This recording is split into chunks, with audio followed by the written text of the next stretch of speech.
এই বিষয়টি পজিটিভ ভাবলে পজিটিভ, নেগেটিভ ভাবলে নেগেটিভ।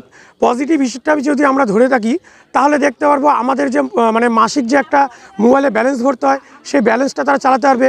বিভিন্ন রকম কম্পিটিটিভ এক্সামের জন্য বিভিন্ন রকম বই কিনতে হয়, সে বইয়ের টাকার খরচ চালাতে পারবে এবং এতে তাদের পড়াশোনার পাশাপাশি চাকরি বাকরি পাওয়ার ক্ষেত্রে অনেক সুবিধা হবে। যেরকম বিভিন্ন রকম চাকরির ফর্ম ফিল আপ করতে গেলে একটা সামান্য রকম ফি দিতে হয়, সেই ফিয়ের টাকাটাও এই টাকা থেকে তারা দিয়ে তাদের জীবনটাকে অনেক উজ্জ্বল করতে পারবে ভবিষ্যতের জন্য।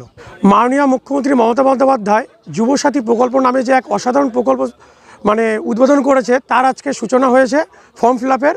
আগামী 1 এপ্রিল থেকে তার টাকা দেওয়া শুরু হবে। সেই জন্য আমরা কালিয়াগঞ্জ টাউন যুব তৃণমূল কংগ্রেসের পক্ষ থেকে এখানে আমরা সহায়তা কেন্দ্র খুলেছি। এখানে যে সমস্ত ওয়ার্ড থেকে মানুষেরা আসছে, যুবরা যারা ফর্ম মানে জমা দিতে আসছে, তাদের ফর্ম ফিল আপ করে আমরা সহযোগিতার হাত বাড়িয়ে দিয়েছি।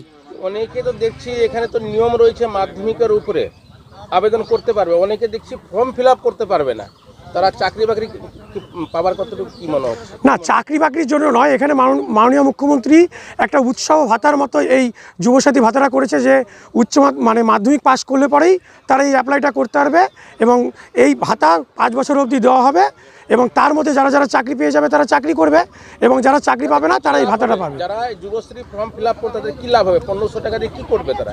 তারা কিছুটা মানে বিভিন্ন রকমের হাত খরচ থেকে শুরু করে পড়াশোনার খরচ, টিউশন ফি এই সমস্ত দিয়ে তারা পার্সোনাল যে মানে হাত খরচাটা রয়েছে তারা সেটা করতে পারবে।